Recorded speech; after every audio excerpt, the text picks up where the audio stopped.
Pues Arturo, bienvenido al podcast, un gustazo que hayas aceptado la invitación, que estés aquí, por fin coincidimos y pues nada, pues ya un adicto a la fisioterapia más. Sí, muchas gracias Miguel por la invitación. Ya desde hace ratito estoy bastante al pendiente del podcast. Me gusta mucho todo el contenido que se sube, toda la diversidad que hay. Bien ansioso. La verdad no creí que en algún punto iba a ser invitado, así que me siento como fanboy aquí. Pero nada, encantado de estar aquí compartiendo un poquito la charla contigo. Ah, el gustazo es nuestro. Pues cuéntanos, ¿quién es Arturo Gutiérrez? Básicamente soy un chico de 27 años, le apasiona el deporte, le apasiona el taekwondo, le apasiona el gimnasio, el entrenamiento de fuerza, le apasiona claramente la fisioterapia, por eso estamos aquí. Y nada, pues, ¿qué más te puedo contar? Soy originario de los Mochis, tengo ya casi 4 años de egresado y siento que tengo todavía menos, que estoy aprendiendo realmente lo que es la fisioterapia como debe de ser. Me dedico al tratamiento con pacientes en el área musculoesquelética, tirándole un poco a pacientes con dolor complejo, con dolor persistente.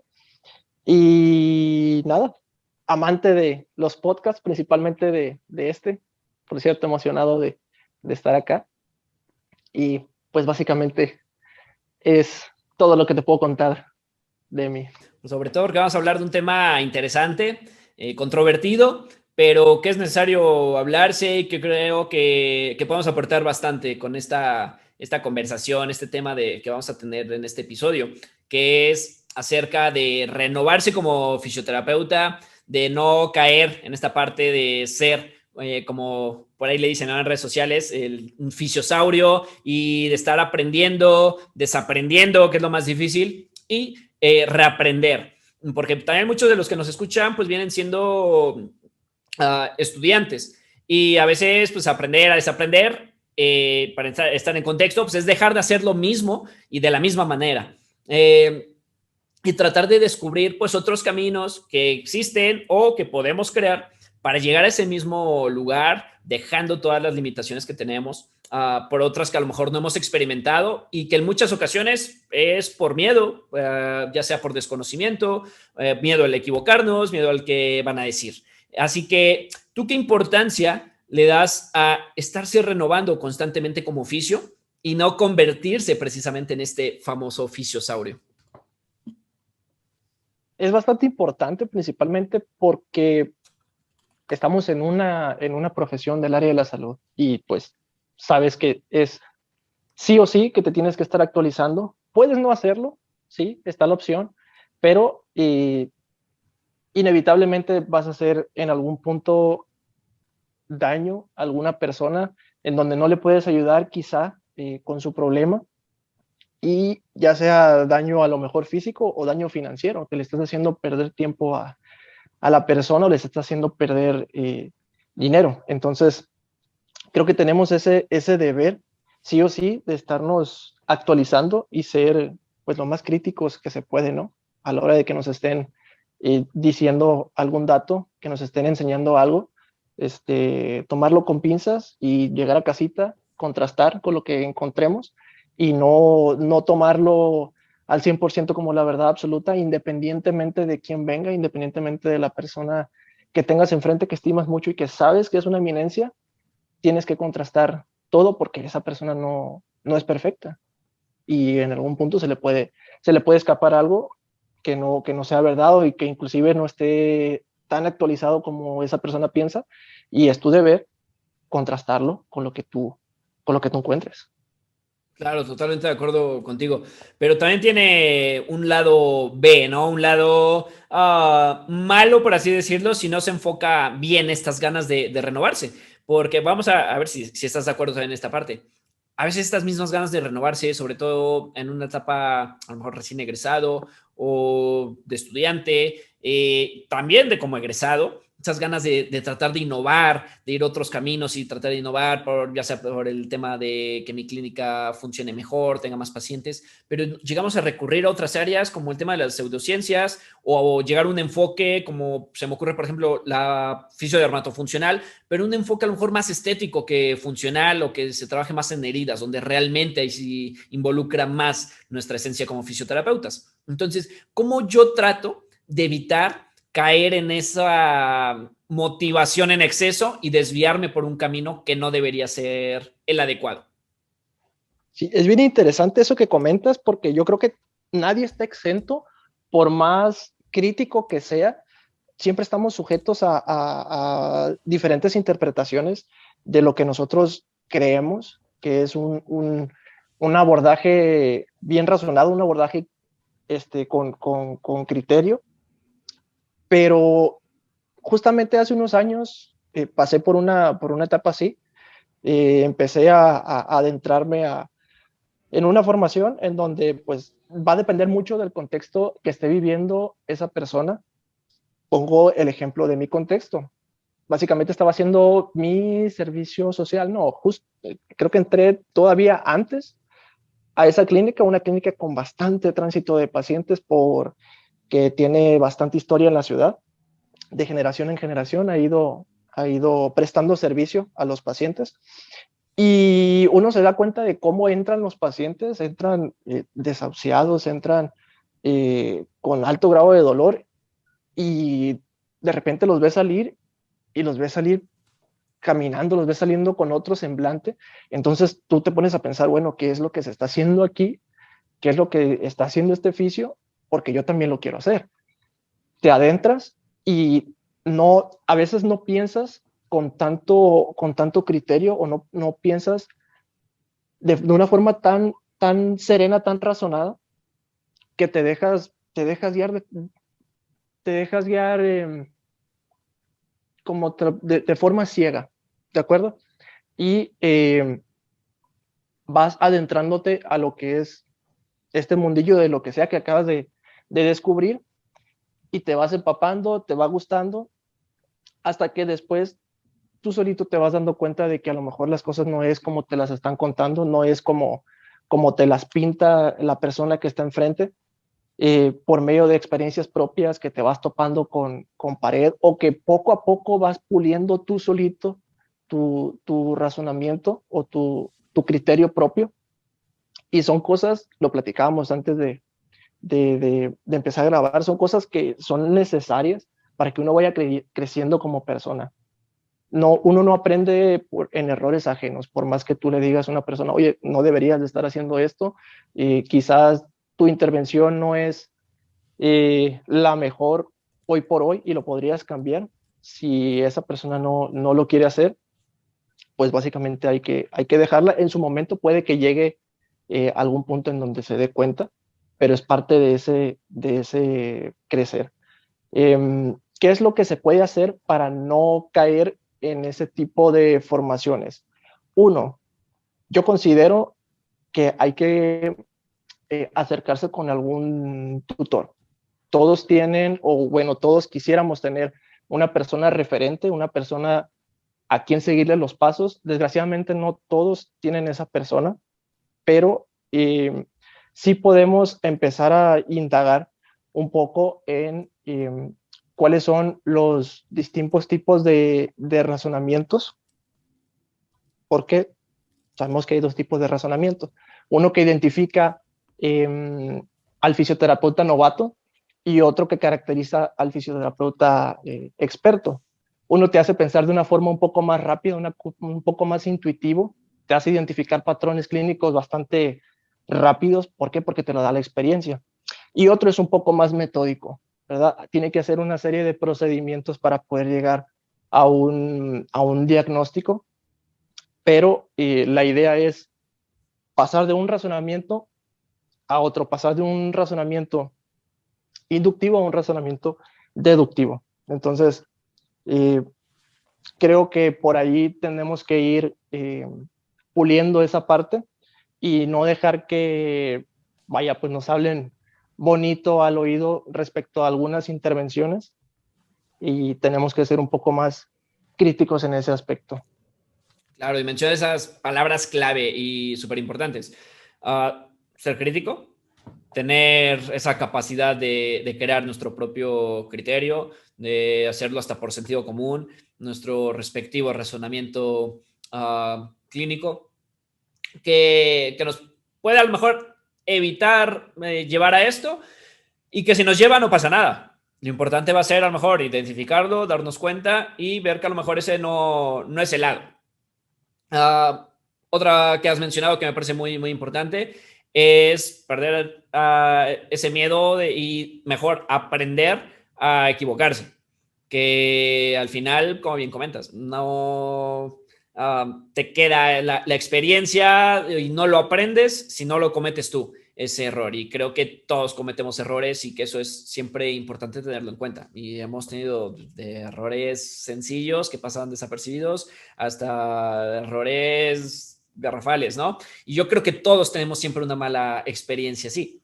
Y como lo comentaba hace poco, el tema de las redes sociales puede ser un ejemplo, ¿no? Que donde todos publicamos ese lado positivo, ese lado bonito, lo que queremos mostrar nada más, pero por detrás tenemos un pasado muy oscuro, diría yo, la mayoría, o si no es que todos, hemos cometido algo, hemos tenido un paciente que no hemos sacado y demás.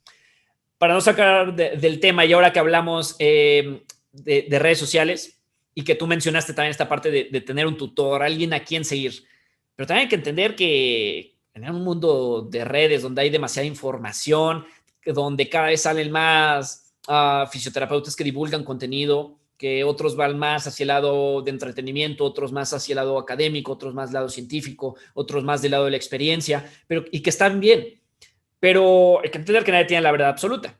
Entonces, también hay cómo podría identificar ese contenido de valor y cómo puedo yo unificar mi propio criterio para también tratar de minimizar estos errores. Justamente esto que dices pasó mucho y tuvo como un boom cuando inició la pandemia. Empezaron a salir un montón de cuentas nuevas y muchas de ellas empezaron a trascender y otras se quedaron en el camino, pero empezaron a subir demasiado contenido, empezaron a salir que webinars por un lado, que live por otro lado, que publicación por aquí, que publicación por allá, y llegó hasta cierto punto a ser un poco agobiante tanta información, porque nadie salía de su casa, todo el mundo se quedaba tanto en la computadora trabajando desde casa o en las redes sociales, y, no, y fue este boom de las cuentas de fisioterapia en pandemia. ¿Cómo podemos discernir a quién seguir, a quién no, quién me puede brindar cosas de referencia o quién me puede, vaya, sí, aportar información que sea, que sea de la mejor calidad? ¿Cómo podemos hacerlo? Personalmente, yo en lo que me fijo, primero tiene que ser de un área que a mí me guste, ¿no? Que sea un área con la que yo tenga, vaya, compatibilidad con esa persona, referente al área de la fisioterapia. Segundo, yo personalmente trato de que todo lo que diga esta persona esté referenciada. Si no está referenciada, se presta mucho a que a lo mejor esa persona lo haya sacado de quién sabe dónde. Y de perdida, si tienen alguna referencia, yo puedo contrastar esa información. No hace mucho miré inclusive una publicación de un colega también, a quien estimo mucho, no tengo la dicha de conocerlo. No vamos a decir nombres para que no se haga líos, pero compartió otra publicación en donde básicamente le hacía como una crítica constructiva, vamos a decirlo así, de que no estaba interpretando bien los datos de esa publicación que sacó por el estudio que había referenciado. Sí, le eché un vistazo y justamente sí pasó eso y la cuenta que publicó eso pues tiene un montón de seguidores. Y yo, bueno, lo que o puede ser un error humano o puede ser que a lo mejor está básicamente lanzando publicaciones a la y se va con datos sacados de quién sabe dónde. Y pues eso obviamente no está bien. Y no todos son capaces de identificar cuando esa información es verídica o es simplemente porque quiere recibir la aprobación social del gremio o los likes o las compartidas y todo eso. Entonces, uno, si yo conozco a esa persona y sé que esa persona se dedica a hacer las cosas bien, ok, lo voy a seguir, lo voy a tomar como un referente y voy a aprender todo lo que se pueda de. Dos, que sea compatible conmigo, con el área de la fisioterapia a la que me dedico. Y tres, que tratar de que esté referenciado todo para que yo lo pueda contrastar. No me sirve de nada que esté referenciado y que nada más lo tenga ahí para decir, es que está referenciado y ya, le creo. No, no, no. La referencia está ahí por algo y se tiene que contrastar. Y es algo que me gusta sin hacerte la barba ni nada del contenido que subes, que justamente es eso, es conciso con las referencias y uno lo puede contrastar más de una referencia, lo hemos contrastado y pues estamos tranquilos de que lo que publicas es eso que viene referenciado. Entonces, eso es básicamente lo que yo tomaría en cuenta para poder tener a alguien de referencia en cuestión de redes sociales. Claro, totalmente de acuerdo contigo. Yo le sumaría también la parte de esa coherencia, ¿no? Entre lo que se publica y entre lo que se hace y que si da, a lo mejor es docente de alguna formación, que también tenga lógica y coherencia, ¿no? Porque no puedo hablar a lo mejor del lado deportivo si pues en clínica a lo mejor no ves nada Sí, deportivo, solo ves más allá trauma ortopedia, pero eso no es deportivo, ¿no? claro. Entonces, tener también esa coherencia, yo también le agregaría esa parte. Y la otra, que ahorita iremos un poco a esa parte, que ya no tanto en online, pero que es que tampoco creer cualquier referencia, porque hay que saber leer y saberlo Claro. interpretar. En lo personal, por aquí no lo había hecho público, pero es buen momento y se presta, lo comento mucho en las formaciones. He hecho experimentos donde pongo algún post y después pongo un artículo que no tiene nada que ver con el tema, nada que ver, y nadie reclama. Nadie ha reclamado. No, creo que ya no está ese post, y por ahí ya creo que lo había archivado. Y tuvo muchísimos likes, muchísimas vistas, lo compartieron demasiado y no hubo nadie que me dijera, oye, el artículo no habla de esto.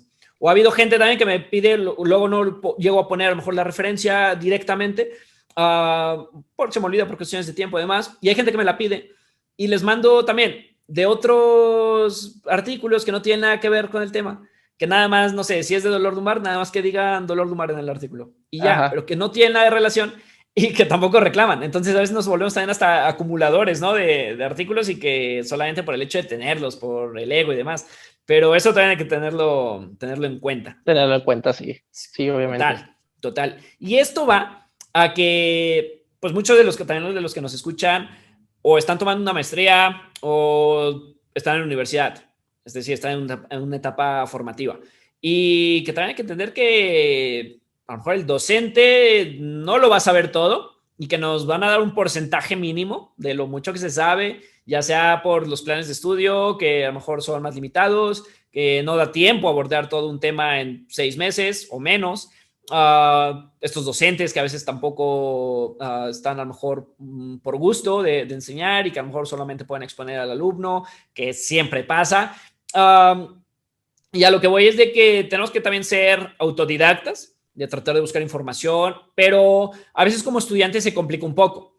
Tú lo has sido siempre, esta parte de ser autodidacta, buscar información, como lo has mencionado. En tu época de estudiante, ¿cómo lo hacías? ¿Cómo iniciaste ese camino para ser autodidacta? ¿Y qué consejos le darías a quien te escuche que esté a lo mejor estudiando y que quiera iniciar ese camino, ¿no? De, ok, en redes dicen que lo mejor es, no sé, el ejercicio, pero ¿cómo compruebo eso? ¿Dónde busco? ¿Cómo puedo iniciar ese camino y saber que voy bien? Sí, yo siempre he dicho que yo inicié las bases de la fisioterapia en mi universidad, pero empecé a estudiar fisioterapia realmente hasta hace un par de años. Yo me atrevería a decir que fue casi a finales del 19 y egresé en el 2017. Es como la típica frase que dice, no, es que no tienes 20 años de experiencia, tienes un año de experiencia repetida 20 veces. Justamente eso siento que me estaba pasando. Y he estado en todos los extremos, desde trabajar solamente con agente físico, porque es de lo que me bombardearon en la universidad.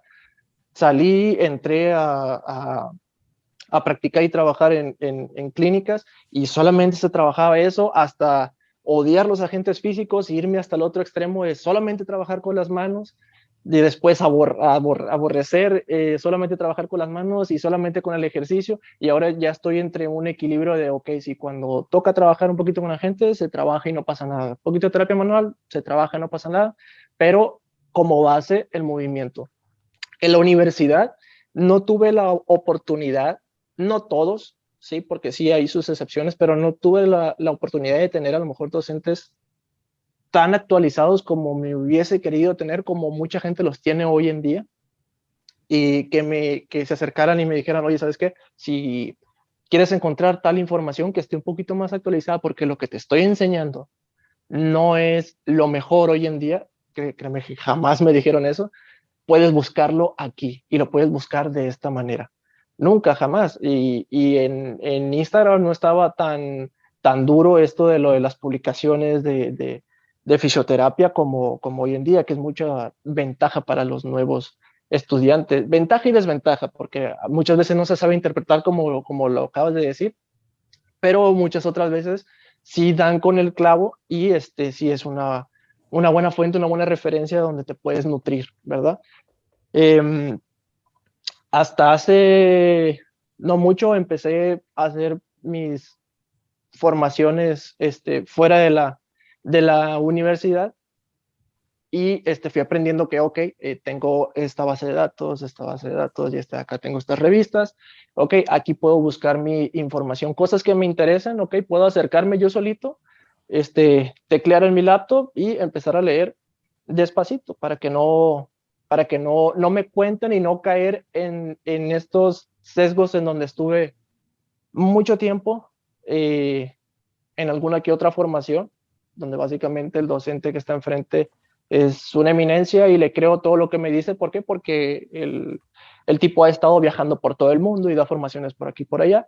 Y no pienso ni siquiera un momento en dudarlo. Lo que me está diciendo, lo capto esa información tal cual como es y la replico. Y la cosa no va por ahí. Entonces, y mucha gente invierte mucho dinero en formaciones y les es muy complicado soltar esa información que muchas veces ellos saben que no es lo mejor, o que no es una información actualizada, pero por el simple hecho de que les costó bastante, sufren por dejarla. Y es básicamente sesgo de coste hundido, ¿no? Eh, Checar referencias, checar libros de autores que estén haciendo ruido últimamente, porque si checamos los libros que nos brindaban las universidades, vamos a estar hablando de biomecánica en personas en personas cadáveres, personas muertas, y no es la realidad. Entonces, eh, básicamente eso, básicamente es revisar fuentes de información de base de datos, revisar revistas de investigación, y las cosas que a mí me vayan sirviendo en la práctica clínica, tratar de replicarlas, porque también es una base de nuestro razonamiento, de nuestros abordajes, la experiencia clínica. Entonces, ni toda la investigación del mundo, ni toda la práctica clínica del mundo, sino que hay que saber compaginarlas. Claro, y tocaste ahí este tema que va muy ligado al tema que quería llegar también en la siguiente pregunta, porque también hay gente, creo que es muy autodidacta siendo estudiante, recién egresado, pero que tiene 2, 3 años o menos en esa parte de experiencia, y la poca experiencia que tiene es clínica. Y si le sumamos esto, que ha empezado emprendiendo su propia clínica, pues sabemos que es jodido conseguir pacientes los primeros años. Entonces, Claro. por lo tanto, a lo mejor no ha visto tanto paciente. Uh, pero a lo mejor es muy autodidacta y lee demasiado, a lo mejor crea contenido y demás, pero ¿cómo no caer también en esa soberbia que todos hemos caído en algún momento, de pensar que estamos 100% actualizados, que sabemos mucho, que cuestionamos a todos, docentes, a otros colegas que a lo mejor son mayores, que a lo mejor cuestionamos a los que están de encargados en nuestras prácticas, en el servicio, y pues, por querer quedar bien, ¿no? Pero ¿cómo no caigo en esa soberbia? ¿Cómo le podría hacer para no caer ahí? Hay que ser humilde, hay que ser bastante humilde y dejar el ego a un lado, porque si tú sabes que estás tratando de estar actualizado, de que todas tus intervenciones estén basadas en cosas que se han comprobado que son efectivas, pero no tienes este colmillo de la práctica clínica, vas a pasar por alto muchas cosas que sí te brinda la práctica clínica. Por ejemplo, tuve la oportunidad de tener una plática con, vaya, donde vivo no es una ciudad muy grande, es básicamente un ranchito grande, le digo yo, y todavía está instaurada esta cultura del huesero, del quiropráctico, y hay muchas personas no sanitarias que se dedican a eso, que tienen una cantidad de pacientes impresionantes, pero el paso del tiempo y el paso de prueba y error le ha dado ciertas herramientas de decir, ok, esto me funciona y esto no me funciona. Esto me funciona, no tengo ni la menor idea de por qué, pero sé que me funciona y debe tener una explicación anatómica, fisiológica, pero no tengo idea y no me actualizo, pero sé que me funciona y lo sigo replicando. De acuerdo, es un constante, me sirve, lo hago, no me sirve, lo desecho.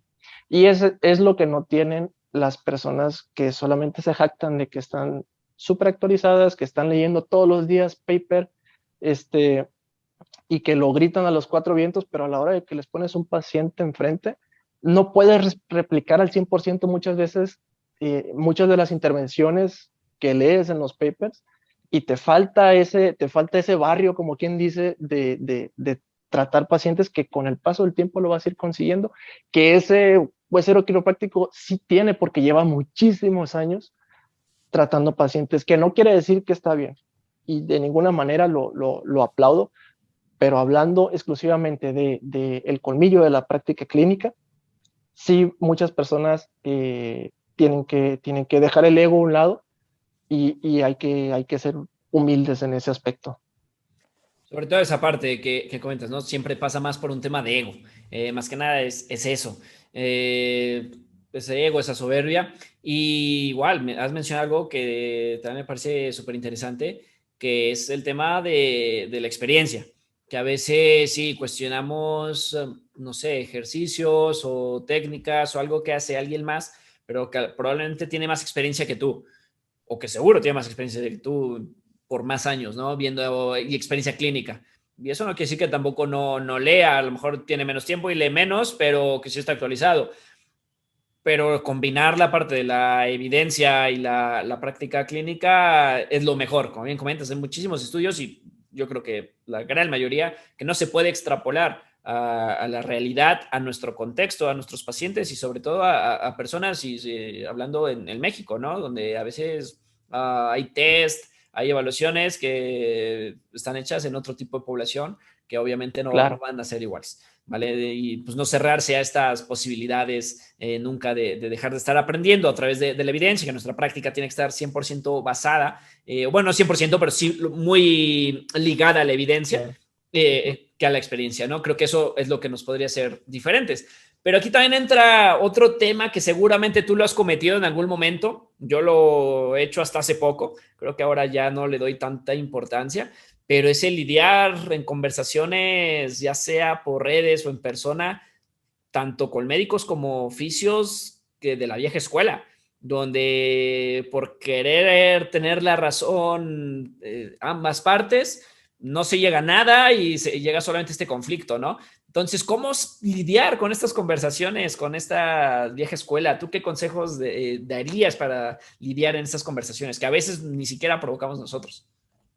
En ese tipo de situaciones, hasta hace unos años atrás, yo era de ese bando, yo era de las personas súper cerradas. Bueno, a día de hoy me considero que no soy tan cerrado ahora, pero sí estaba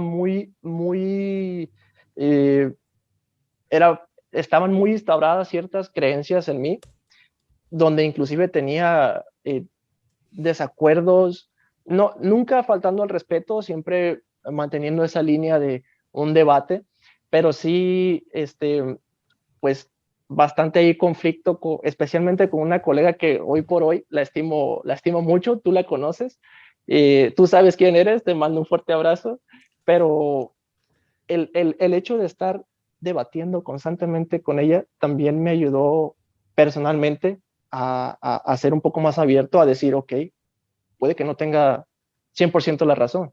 ¿Por qué no tener 100% la razón? A ver, ¿qué es lo que está pasando? Vamos a ver a qué se refería ella, vamos a estudiarlo. Y es ahí justamente donde uno va agarrando poco a poco humildad.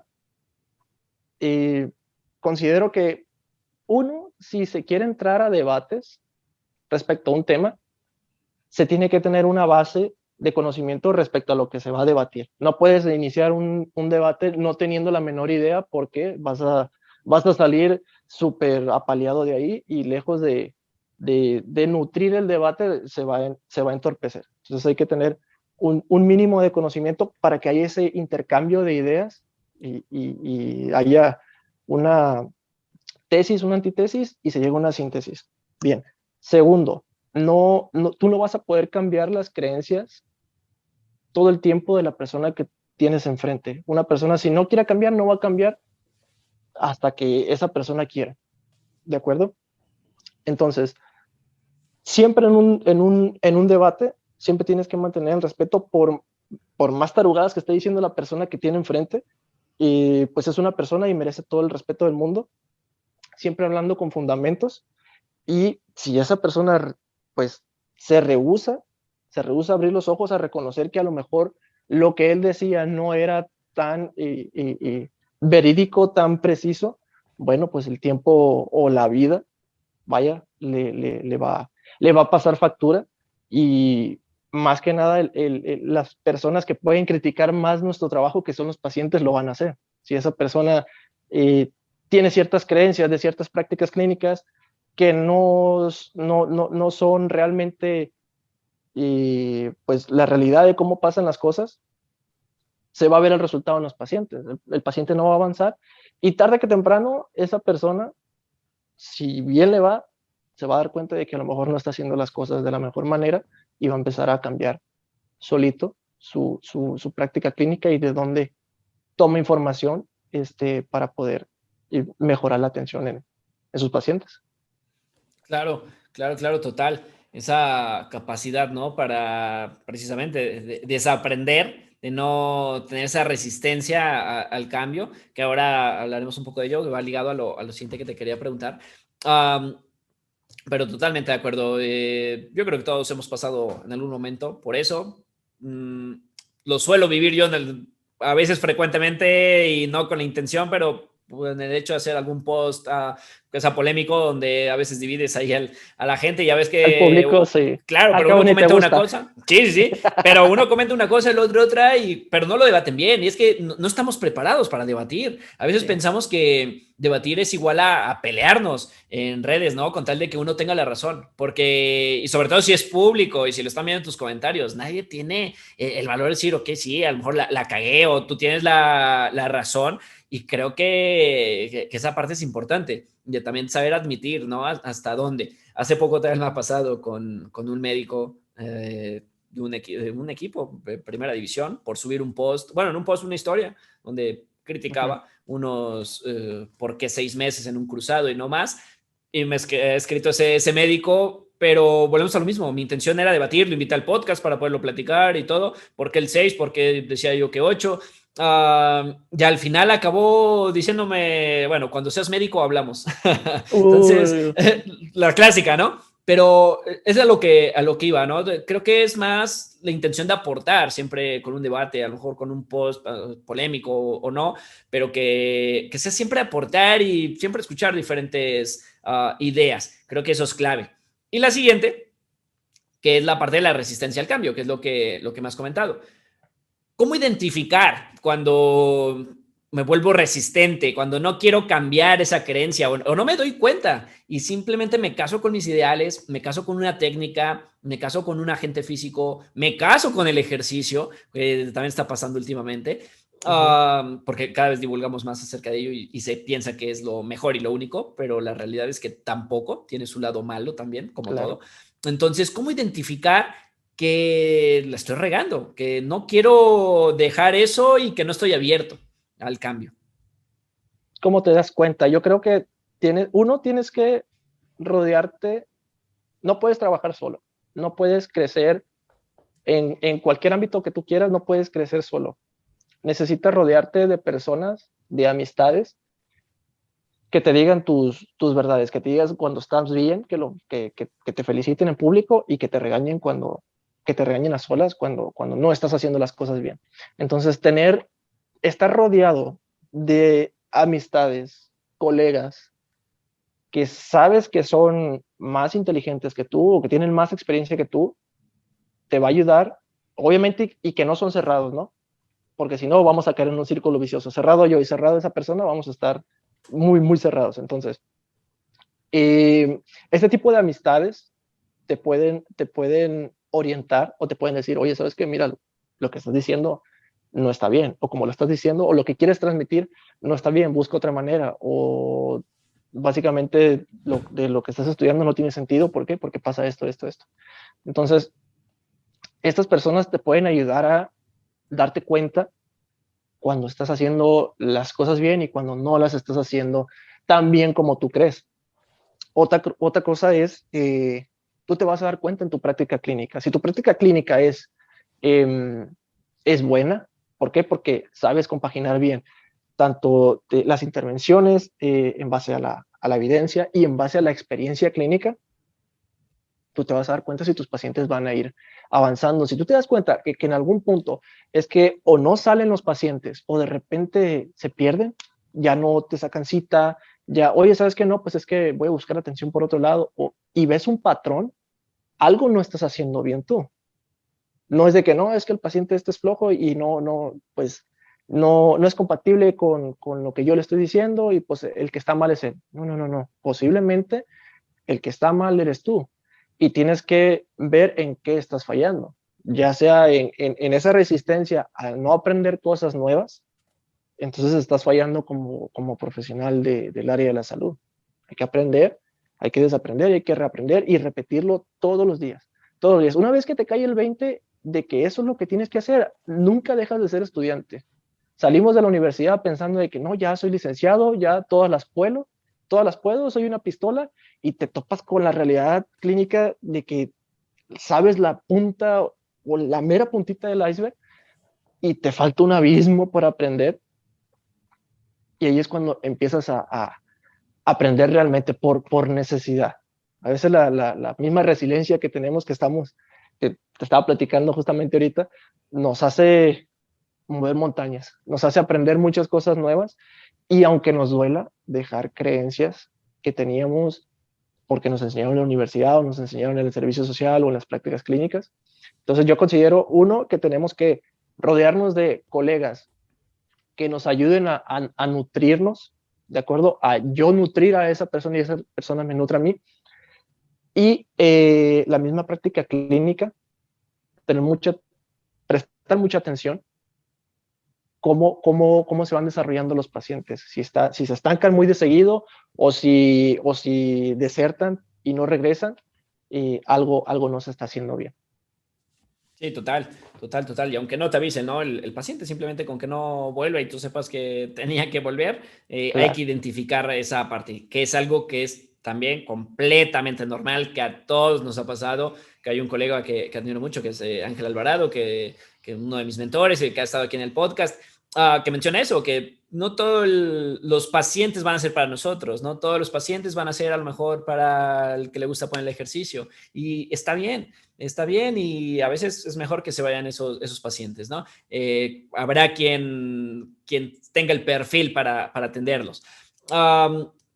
Ya para ir cerrando, mi Artur, Pues también agregar, ¿no? La parte que comentaste anteriormente me pareció algo que no le dimos mucha relevancia, pero que me gustaría cerrar con eso, que es el no intentar cambiar nunca a las personas, a un colega, que no tratar de obligarlo a que no, que tenemos que leer, tenemos que ser autodidactas. Ah, no, yo creo que cada quien tiene su propio camino, cada quien lo va haciendo, cada quien tiene su momento y su tiempo, ya Totalmente. sea de egresado, de estudiante, 10 años después, 20 años después, o que nunca cambie. Y que está bien también esa parte, simplemente tratar de ser un poco más empáticos a lo mejor con la gente y no forzar a eso. Y ya como una última pregunta respecto al tema, para ahorita pasar a otras preguntas. Uh, ¿Qué consejos tú le darías a todos los adictos que nos están escuchando para crear hábitos? Crear estos hábitos para ser autodidactas, para seguir aprendiendo, para estarse renovando. ¿Qué hábitos tú tienes y qué otros podrías recomendar para todos los que nos estén escuchando? Algo que me ha ayudado últimamente es, vaya, no voy a ser el primero en decirlo, pero es básicamente ponerme un horario. Tratar de cumplir con ese horario. Si me voy a poner a estudiar a cierta hora, tratar de no poner nada, no agendar paciente, no agendar ningún compromiso. Y esa hora es única y exclusivamente para estudiar.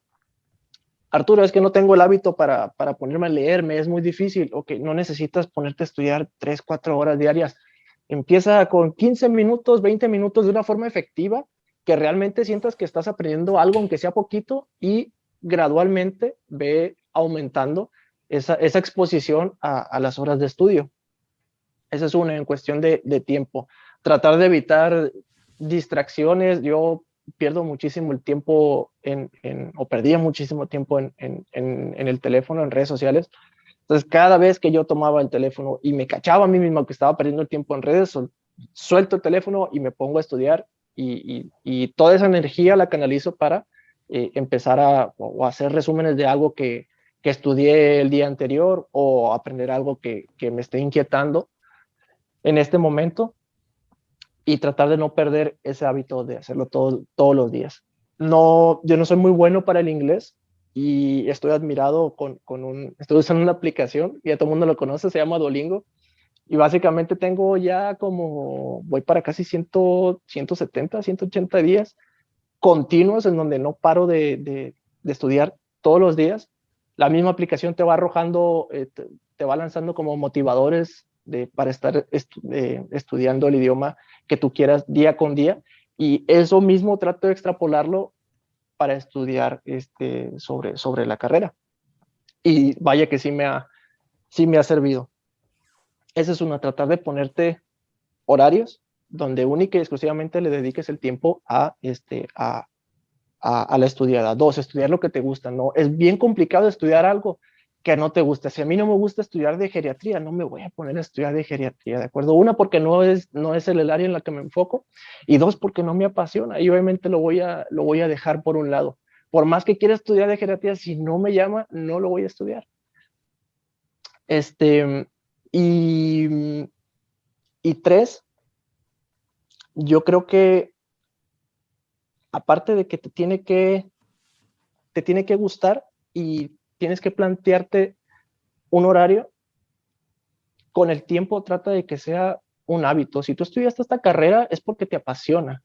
Y a lo mejor no te lo dijeron, pero si tú entras a estudiar algo del sector salud, vas a estudiar todos los días de tu vida. No va a llegar a un punto en donde digas, ya lo sé todo, ya voy a dejar los libros, porque cometemos el error de pensar de que ya salí de la universidad, ya no me van a dejar tareas, ya no. No, papá, es cuando más vas a estudiar y te tiene que gustar, ¿de acuerdo? Para que puedas poder mantenerlo en el tiempo.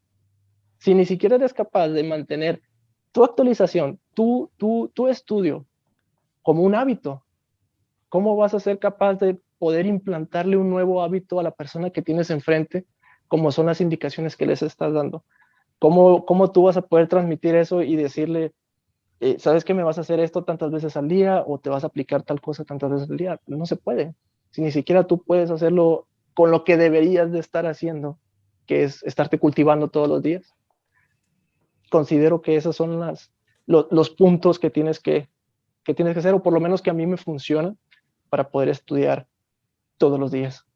Sí, totalmente de acuerdo contigo. Yo creo que muchos coincidimos en esa parte, cometemos ese error que a veces pensamos que ya, ¿no? O una maestría y ahí me van a dar todo, y la verdad es que no.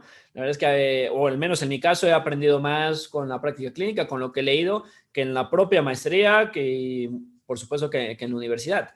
Pero como bien comentas, se trata de que te guste, y para que te guste, pues necesitas también ser muy disciplinado en esa parte, pero algo que te vuelve disciplinado es la pasión. ¿No? La pasión por lo que te gusta, por el área que te gusta, por enfocarse a esa área, por un paciente que a lo mejor no pudiste sacar y te enganchas. Entonces, buscar, es nada más buscar esa parte. Y pues ya, mi Arturo, para no hacerlo tan extenso el episodio y pasando a otro tema, las preguntas aparte ya de este tema. La primera pregunta que yo te haría es, si pudieras cambiar algo para siempre dentro de la fisioterapia, ¿qué cambiarías? Si pudiera cambiar algo dentro de la fisioterapia, ¿qué cambiaría? Yo creo que los celos profesionales. Creo que el celar lo que yo hago con otro colega que tiene la inquietud de aprender de lo que yo estoy haciendo y yo no transmitírselo. ¿Por qué? Porque tardé mucho en aprenderlo o gasté mucho dinero para saber lo que sé. Creo que es lo que hace que se trunque un poquito la información. Y inclusive me tocó vivirlo también como estudiante, donde uno con todo el hambre del mundo le pregunta a la persona que está enfrente, que es tu maestro, oye, ¿cómo haces esto? ¿Cómo puedo llegar a deducir esto? ¿O cómo puedo aplicar tal técnica? Y tú sientes cuando una persona no te quiere enseñar del todo, y no está bien. Hay que ser abiertos en ese aspecto. Si uno sabe y conoce del tema y lo sabe transmitir, hay que transmitirlo, hay que nutrir a la otra persona. ¿Por qué? Porque el mayor beneficiado no va a ser esa persona, sino va a ser ese paciente a lo que le van a aplicar tal cosa del tema que sea, y posiblemente le ayudes indirectamente a que esa persona se recupere más rápido posiblemente. Sí, total. Esa parte, ¿no? De conocimiento que no se comparte no sirve, y que pasa mucho. A veces hasta cuando tomas una formación y tampoco te sueltan todo, ¿no? Es como lo básico. Entonces, sí, siempre tratar de identificar esa parte, y total, es algo que debe cambiar. La siguiente pregunta es, ¿cuál es el error más grande que hayas cometido, pero del que más hayas aprendido? Yo creo que fue desembolsar una cantidad ridícula de dinero en una sola formación que al final no me enseñó la realidad clínica. Y en algún punto, espero que no todos, pero sí más de uno va a pasar por eso. ¿Y qué consejo les puede dar en ese aspecto? Y por más, no sé, por más que te endulcen el oído, hay que ser lo más escéptico posible, no creer todo lo que te están diciendo y checar en cuestión de formaciones el plan de estudio, los docentes, la historia del lugar donde vas a hacer tu formación, porque a la fecha sigo pagando, hasta me endeudé, fíjate, con eso te digo todo, y sigo pagando esa formación, pero también me enseñó varias cosas y no lo cambiaría. No lo cambiaría porque creo que fue necesario darme ciertos topes contra la puerta para poder ser el fisioterapeuta, que no es el que quiero ser al final, pero que cada vez estoy más cerca de lograrlo. Súper bien. Y la última pregunta. Si tú fueras el host de este podcast, ¿qué te preguntarías? Híjola, y si me agarraste súper en curva. ¿Qué me preguntaría? ¿Qué es lo que, una bien trillada ya, qué es lo que más te apasiona de lo que haces? ¿Y cómo la responderías?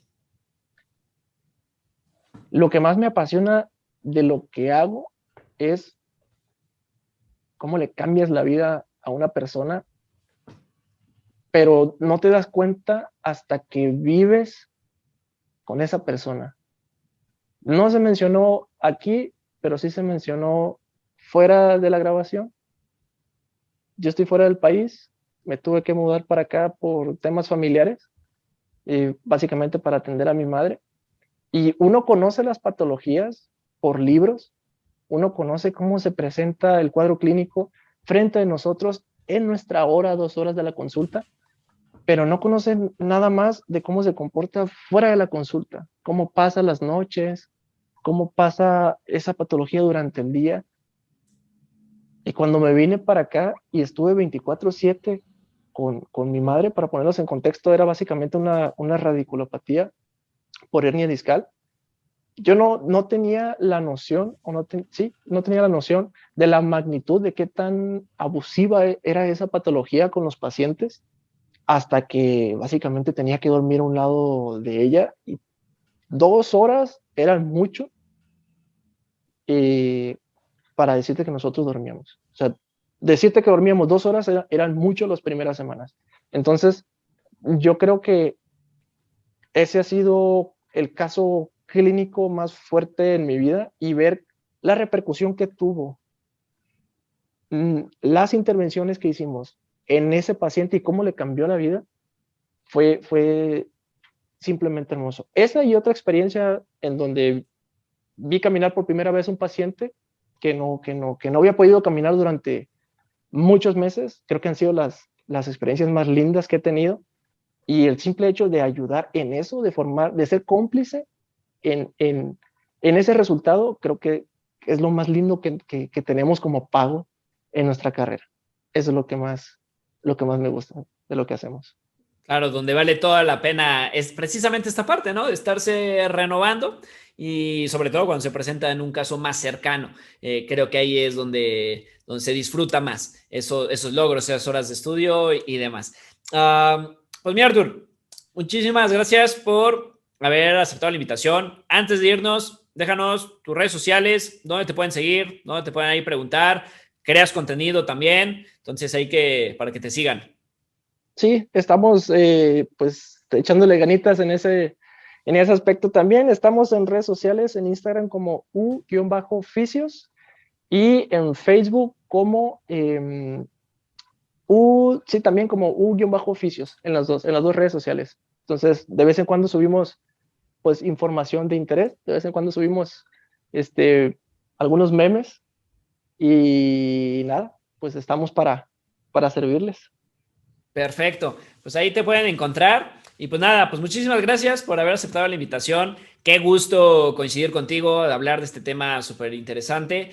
Y pues invitado para una siguiente ocasión, cuando gustes. Y pues ojalá pronto podamos coincidir en persona.